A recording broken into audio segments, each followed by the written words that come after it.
The morning started like any other for Lieutenant Alex Carter. He sat at his monitoring station in Earth's Orbital Defense Center, sipping coffee and scanning routine sensor data. 6 years in the Space Force had taught him that most shifts were uneventful. Today would prove different. At 7:43 hours, his screen flickered. A strange energy signature appeared near Jupiter's orbit. Alex blinked, wondering if he was seeing things. He ran a diagnostic check. The equipment was functioning normally. "Sir, I'm picking up something unusual," he called to his supervisor.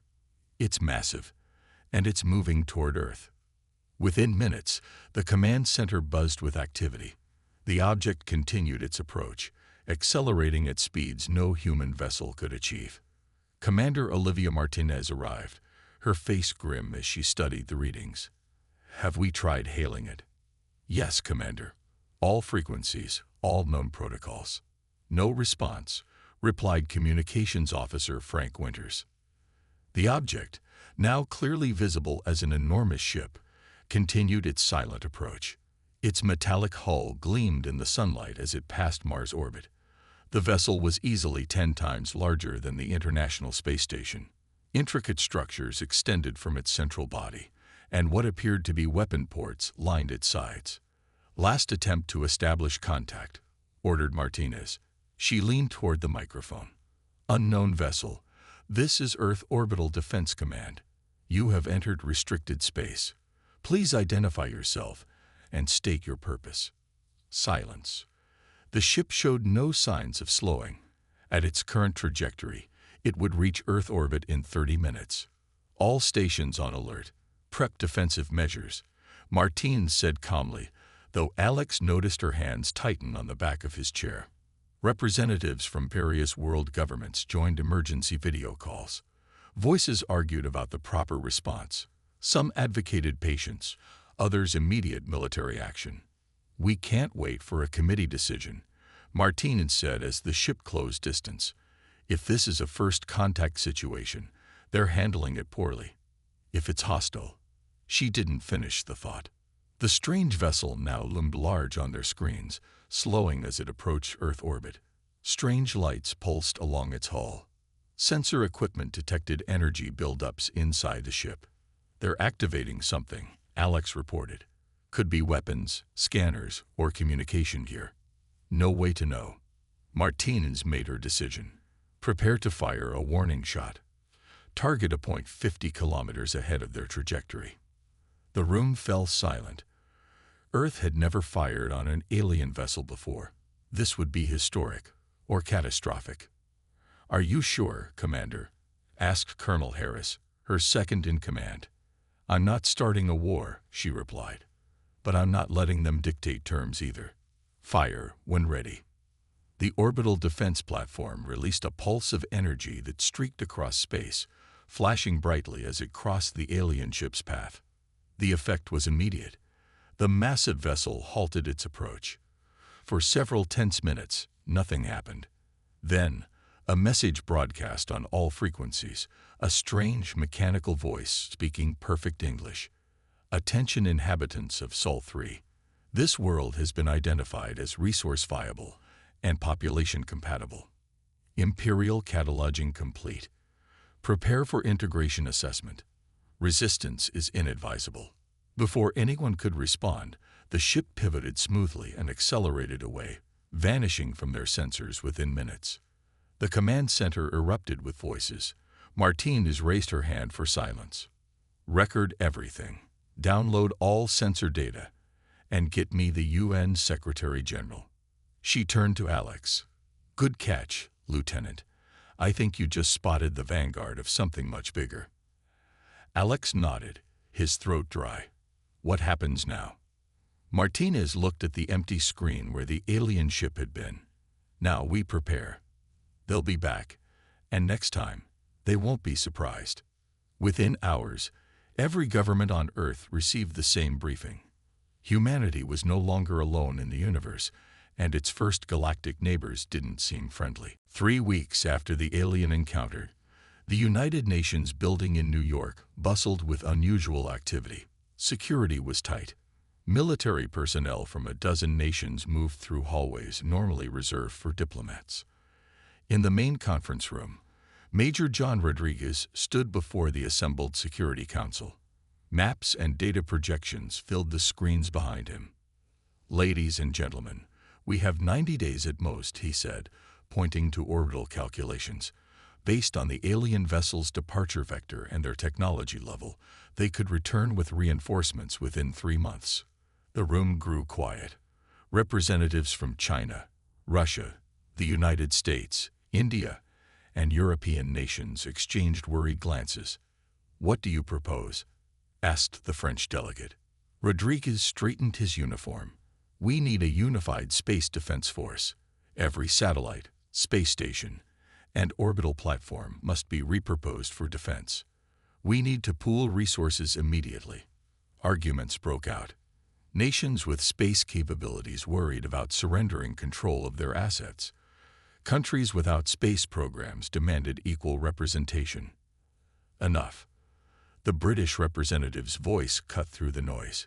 "While we argue, they prepare. Major Rodriguez is right. We need the Earth Defense Initiative approved today." After hours of debate, the EDI was born. Rodriguez would lead the military arm, with a civilian oversight committee representing major UN members.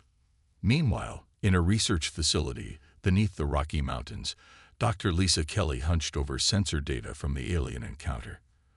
For days, she had analyzed the energy signatures, looking for patterns or weaknesses. "There," she muttered, marking a section of data. "Their shields fluctuate at regular intervals." Her colleague, Dr. Ben Wright, leaned closer. "You think that's a vulnerability?" "Maybe." She ran another simulation. "If we could time an attack to coincide with these energy dips, we might penetrate their defenses." Across the ocean in Geneva, former UN diplomat William Park worked on a different approach. He paced his office, dictating to his assistant. "The document must be clear but not provocative," he said. "We acknowledge their existence and their empire, but firmly establish Earth's sovereignty." His assistant nodded, taking notes. "And if they ignore the declaration?" Park paused by the window. "Then at least the galaxy will know we tried diplomacy first." Back at the newly established EDI headquarters, Rodriguez met with his international team of officers. Captain Olivia Martinez had been promoted and transferred from orbital defense to serve as his second-in-command. "We have 14 space-capable nations contributing resources," she reported. "Orbital platforms are being modified for defense. The Chinese have offered their new space station as a command center." Rodriguez nodded. "And weapons? We're adapting what we have. Kinetic impact weapons, high-energy lasers. Nothing compared to what we saw on that ship, but it's a start." A junior officer interrupted with a message. Rodriguez read it and smiled for the first time in days. Dr. Kelly may have found something. A weakness in their shield technology. Hope spread through the room, but Martinez remained cautious. "Even with this advantage, we're still vastly outmatched in technology and likely numbers." "True," Rodriguez agreed, "but we have something they don't expect." "What's that?" "Humanity's stubbornness. We've spent our entire history fighting each other. Now we finally have a common enemy." As the meeting ended, tensions erupted in the hallway. Russian and American officers argued about command structure and weapon deployment. Rodriguez stepped between them. "Gentlemen, save that energy for the aliens. We stand together, or we fall separately." News channels worldwide reported on the strange activities in orbit. Satellite images showed construction and modifications to space platforms. Governments issued vague statements about international cooperation and orbital security measures. Few people knew the truth. Earth was preparing for war with an enemy it barely understood, hoping a strongly worded declaration might prevent the need to fight at all. 6 months passed since the alien ship's visit. Earth had changed dramatically during this time. Nations once at odds now worked together, united by a common threat from beyond the stars.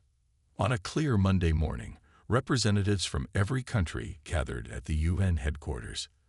The atmosphere was tense as William Park approached the podium, carrying the simple document. "Today, we speak not as separate nations, but as one planet," Park said, his voice steady despite his nervousness. "What I am about to read will be broadcast into space on all frequencies, in all known languages, and using the communication patterns we detected from the alien vessel." The room fell silent. Cameras rolled. Billions watched on screens across the world. To the governing body of the interstellar collective identified as the Galactic Empire, Park began. "We, the United Peoples of Earth, also known as Sol 3, issue this formal declaration. The planet Earth and all orbital space within the Sol system are sovereign territory. No imperial vessels may enter our system without explicit permission. Any unauthorized entry will be considered a hostile act, and we will respond accordingly. Earth is not available for imperial integration or resource extraction. We seek peaceful relations with all spacefaring civilizations based on mutual respect and recognition of sovereignty." Park paused, then continued with the final lines. "This declaration is non-negotiable. Earth stands united in this position. We await your acknowledgement and compliance." With a nod to the technicians, the message was sent skyward, repeated on continuous loops from transmitters around the globe and from Earth's new defensive platforms. At the edge of the solar system, Captain Greg Foster stood on the bridge of the EDS Defender, Earth's first true warship, built from modified space station components and equipped with weapons based on Dr. Kelly's research. It represented humanity's best effort at space defense. "Message away, Captain," his communications officer reported. Foster nodded, watching the screen that showed 5 other vessels positioned alongside his own. The small fleet formed Earth's first line of defense. "And now we wait," he said quietly. The wait wasn't long. 3 days after Earth's declaration, sensitive instruments detected a signal from deep space. It wasn't directed at Earth, but appeared to be a communication between distant points. Dr. Kelly's team managed to partially decode it. She brought the results directly to the EDI Council. "They're laughing at us," she said bluntly, displaying the translation. The Imperial communication describes Earth's declaration as primitive posturing and amusing defiance. Major Rodriguez frowned. "Anything else?" Kelly nodded grimly. "They're sending scout ships to assess our capabilities before deciding whether to bother with a formal response or simply proceed with resource extraction." Martinez leaned forward. "How many ships? When?" 3 ships, smaller than the first one. Estimated arrival within 2 weeks. The news spread quickly through the command structure. Earth's fleet was positioned strategically. Defensive platforms around the planet went on high alert. In homes across the globe, families gathered, watching news reports with anxiety. Some prayed. Others prepared emergency supplies. Most simply went about their lives, trying to maintain normalcy in the face of the unknown. 14 days later, Captain Foster's sensors detected 3 objects entering the solar system from the direction the first ship had departed. They traveled in perfect formation, ignoring Earth's declaration completely. "All ships, battle stations," Foster ordered, his mouth dry but his voice firm. "This is not a drill. Imperial scout vessels have entered Sol system in violation of Earth's declaration." Across the small fleet, men and women moved to their positions. On Earth, defense centers activated. The warning everyone had prepared for now flashed on screens worldwide. "Alien vessels a piquar. This is not a test." The first battle for Earth's independence was about to begin. Captain Samantha Wilson stood tall on the bridge of the EDS Defiant, watching the alien scout ships approach on the main screen.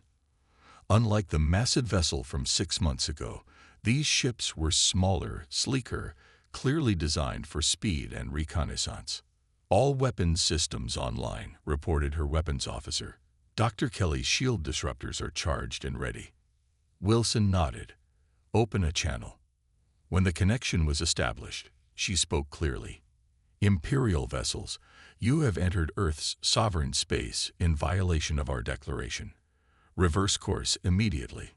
The response came quickly, a burst of sound that the computer translated into a mocking voice.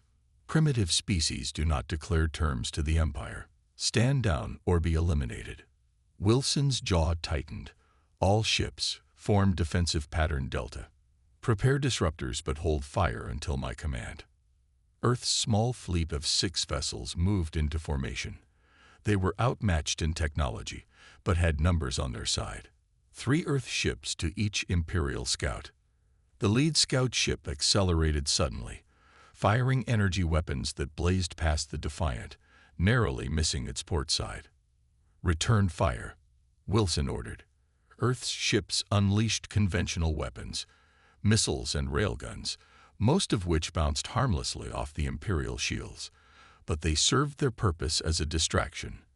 On the EDS Challenger, engineer Ryan Cooper monitored the disruptor device. Based on Dr. Kelly's research, it was designed to create an energy field matching the frequency of the Imperial shields, causing temporary failure. Disruptor at full charge, Cooper reported to his captain. We need to get closer. The Challenger and its sister ship Guardian pushed forward, taking heavy fire. Hull breaches triggered emergency protocols. Crew members rushed to seal damaged sections. We're within range, Cooper announced, his fingers dancing across the controls. Activating disruptor. Now. A pulse of energy, invisible to the naked eye, shot toward the nearest Imperial ship.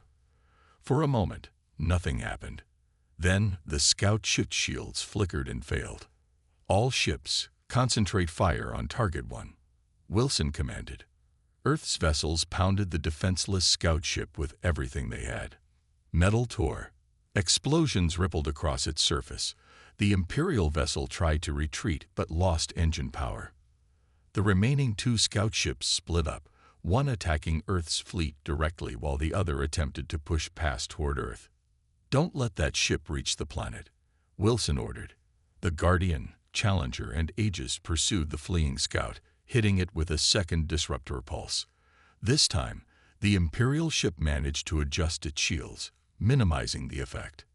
Meanwhile, the 3rd Imperial vessel targeted the Defiant directly.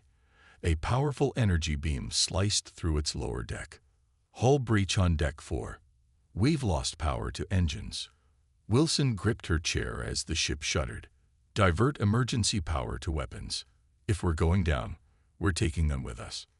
The Defiant fired repeatedly, each shot weakening under failing power. The Imperial ship moved in for the kill.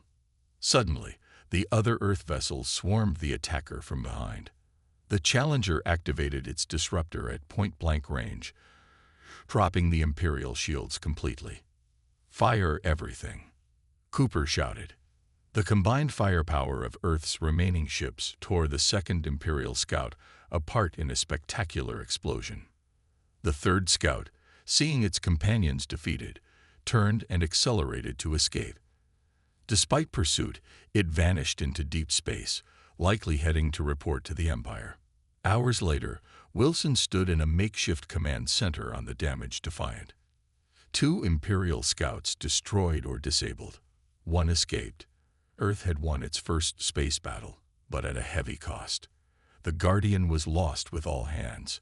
Other ships reported severe damage and casualties. We've captured 1 Imperial vessel intact, reported Rodriguez over the comm. Dr. Kelly is leading a team to study it now. Wilson nodded, watching medical teams tend to injured crew members. And the one that escaped. We'll bring reinforcements, Rodriguez said grimly.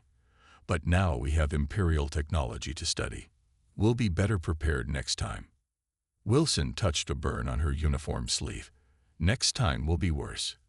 They won't underestimate us again. Across Earth, news of the battle spread. Humanity had stood its ground. The war for Earth's independence had begun. News traveled fast in the galaxy, even across vast distances. The defeat of 2 Imperial scout ships by a supposedly primitive world reached the ears of many. In the Grand Hall of the Imperial Command Center, Admiral Kresh pounded his fist on the gleaming table. Reports from the surviving scout ship filled the screens around him. Impossible, he roared. These humans have barely left their own planet. How could they defeat Imperial vessels? His advisors shifted uncomfortably. No one wanted to explain the failure. They employed some kind of shield disruption technology, one officer finally said. And they fought. Creatively. Kresh's eyes narrowed. This cannot stand. If word spreads that a backwater world successfully defied the Empire, others might get ideas. He turned to his second-in-command. Assign Commander Zorn to handle this. Tell him to crush this rebellion completely. Far from Earth, on a planet called Nebulon, members of the Resistance Alliance gathered in a hidden bunker. Representatives from 12 worlds study the reports about Earth with great interest. They'd done what none of us dared, said Talia, a blue-skinned delegate from Proxima. They declared their independence publicly and then defended it. And their technology is far behind ours, added Muro, a tall being with 4 arms. Imagine what they could accomplish with proper resources. The Alliance leader, an old warrior named Vex, nodded slowly. We must contact them. Earth could be the spark that lights a bigger flame. Back on Earth, Dr. Lisa Kelly led a team examining the captured Imperial scout ship. The vessel's technology was decades, perhaps centuries, beyond Earth's current capabilities. The propulsion system alone could revolutionize space travel, she explained to Major Rodriguez during his inspection. And their weapons, they use energy in ways we barely understand. Rodriguez walked through the alien corridor, marveling at the construction. How long until we can replicate some of this? With global cooperation, months for the simpler systems, years for the advanced ones. Kelly pointed to a strange device. But we've already figured out their communication system. We can now monitor Imperial transmissions. In Washington, D.C., diplomat Catherine Green received an urgent call from the EDI headquarters. She was escorted to a secure room deep underground, where Martinez waited with an unusual recording. We received this an hour ago, Martinez explained, activating a screen. It wasn't from the Empire. The message showed a humanoid figure, clearly alien but speaking perfect English. People of Earth, you are not alone in your struggle against Imperial dominance. We are the Resistance Alliance, fighting the same enemy across multiple systems. We wish to establish contact. Your bravery has inspired many. Green studied the message carefully. Could be a trap. That's why we need you, Martinez replied. You're our best diplomat. If this alliance is real, we need them. If it's a trap, we need to know. 3 days later, Green sat in a secure communication room, speaking with Alliance representatives via a heavily encrypted channel. Their discussion lasted hours, covering everything from Imperial tactics to potential technological exchanges. The Empire controls thousands of worlds, explained Vex, but their control is stretched thin. If enough planets resist simultaneously. A coordinated rebellion, Green finished the thought, with Earth as one of many fronts. Meanwhile, Imperial ships gathered at a staging area several light years from Earth. Commander Zorn, a decorated veteran of a dozen planetary subjugations, reviewed the battle plans. The humans showed unexpected resourcefulness, he told his captains, but they are still primitives playing with technology they don't understand. We will overwhelm them with superior numbers and firepower. His fleet grew daily. Massive warships, carrier vessels filled with fighters, and specialized bombers designed to crack planetary defenses. On Earth, citizens watched the skies with new awareness. Construction of defense platforms continued around the clock. The captured Imperial ship yielded new discoveries daily. Nations that once hoarded resources now shared freely, united against a common threat. Earth was changing, growing stronger. But would it be enough when the full might of the Galactic Empire arrived? The warning came at dawn. Earth's long-range sensors, enhanced with Imperial technology, detected a massive energy signature at the edge of the solar system. Multiple vessels dropping out at faster than light travel, reported the sensor officer at Earth Defense Command. Count is 37 ships, much larger than the Scouts. Admiral Daniel Powell, recently appointed commander of Earth's combined space forces, studied the tactical display. The Imperial fleet spread out in a classic offensive formation. "So it begins," he said quietly. "Alert all defense platforms. Launch every ship we have." In the 2 months since capturing the Imperial scout ship, Earth had worked frantically to prepare. The original 6 vessels had grown to 23. Each was equipped with Dr. Kelly's shield disruptors, now improved through study of Imperial technology.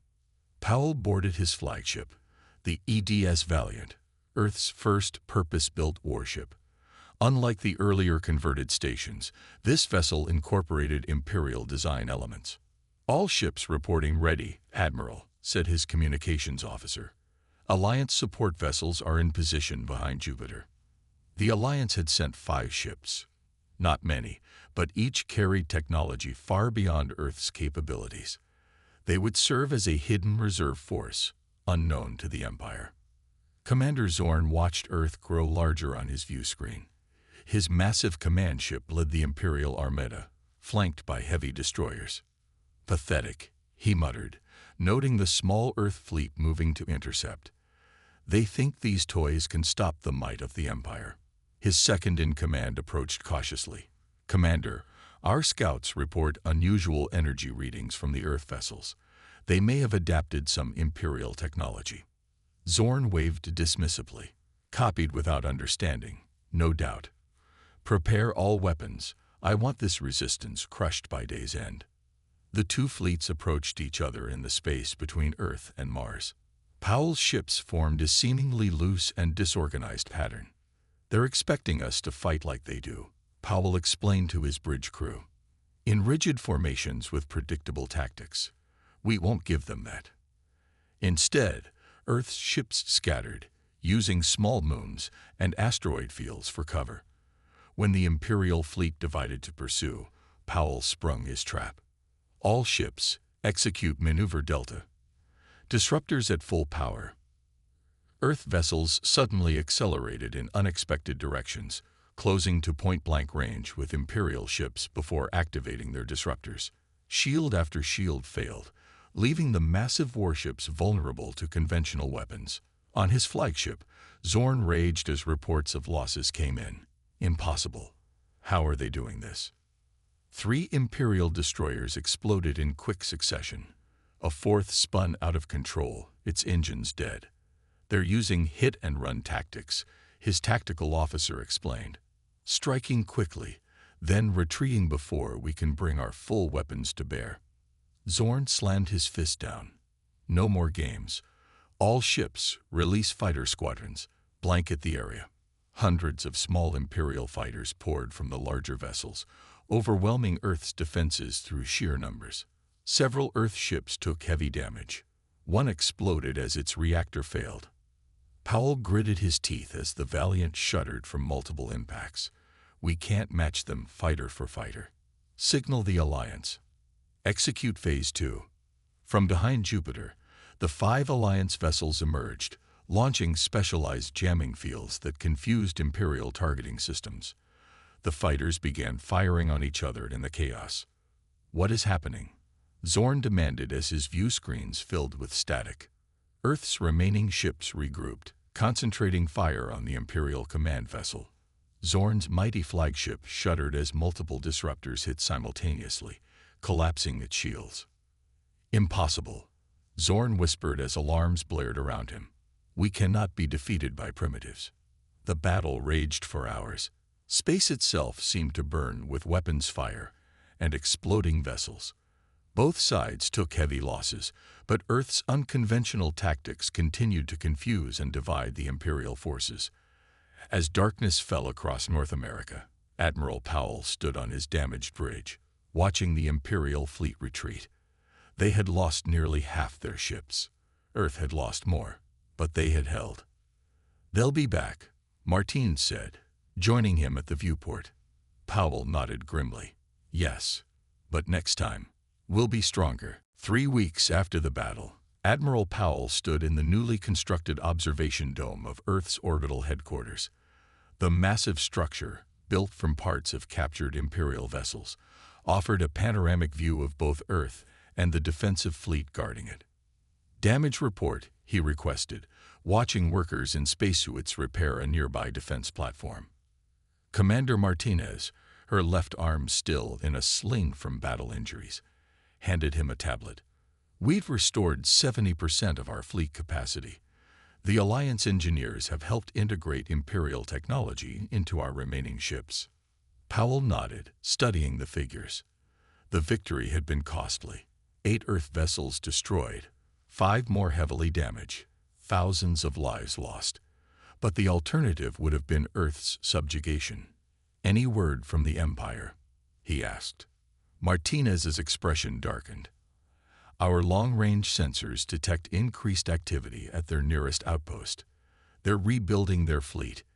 It's only a matter of time." Powell turned as the observation dome's door slid open. Diplomat Catherine Green entered, accompanied by 3 aliens of different species, representatives from the Resistance Alliance. "Admiral," Green said, "the Alliance Council has reviewed our battle performance. They've made a decision." The tallest alien, Vex, stepped forward. "Earth has proven itself not just capable of defense, but worthy of full Alliance membership. We offer you advanced technology, trade agreements, and mutual defense."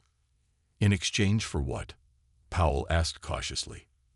"Earth will become our forward base in this sector," Vex explained, "a symbol of resistance that others can look to." Before Powell could respond, alarms blared throughout the station. A junior officer rushed into the dome. "Admiral, we're receiving an Imperial broadcast. It's being sent throughout the galaxy."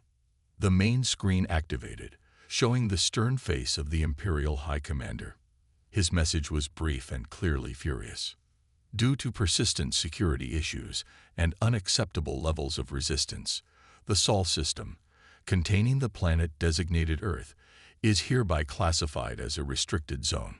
Imperial vessels are prohibited from entering this region until further notice. Any unauthorized entry will not be supported by Imperial forces." The room fell silent as the message ended. Then Green began to laugh. "Their saving face," she explained to the confused aliens. "Rather than admit defeat, they're pretending they chose to leave us alone." Martinez smiled for the first time in weeks. "It doesn't matter why. Earth is free."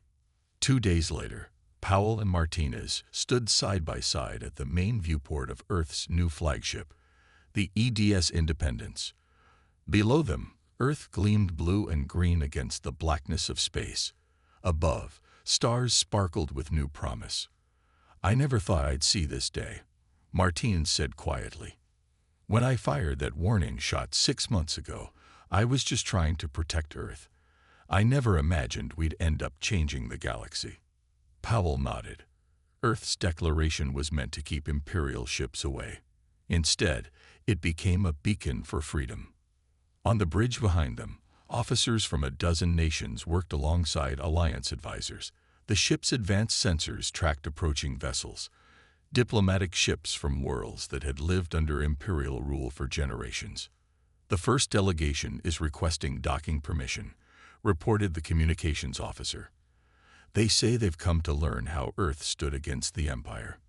"Permission granted," Powell replied. "Tell them Earth welcomes all who seek freedom." Martinez gazed out at the stars, thinking of the battles fought and the friends lost. "Do you think the Empire will try again?"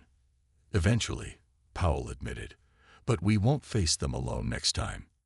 As if to emphasize his point, Alliance vessels moved into formation alongside Earth ships, their lights blinking in synchronized patterns, a show of unity visible from the planet below. On Earth, people looked skyward with new understanding. They were no longer alone in the universe, no longer confined to their small world. The stars, once distant and mysterious, now represented possibility and hope. Earth's declaration had begun as a desperate attempt to protect itself from an overwhelming force. It had become the first page in a new chapter of galactic history, one where freedom was possible and even the mightiest empire could be challenged. The galaxy would never be the same. 1 year after Earth's historic stand against the Galactic Empire, The Sol system had transformed dramatically. Imperial technology, combined with human innovation, accelerated Earth's development by centuries. In orbit above Earth, a massive structure took shape. Freedom Station, the first of its kind. Part diplomatic hub, part military fortress, it served as headquarters for Earth's growing fleet and a meeting place for Alliance members. Admiral Powell walked along its curved main corridor, now healed from his battle wounds, but carrying a slight limp as a permanent reminder. Engineers and diplomats from 24 worlds hurried past, each focused on their tasks. "It's quite something, isn't it?" asked Ryan Cooper, now chief engineer of Earth's space program. "1 year ago, we could barely reach Mars. Now we're building gateways to distant stars."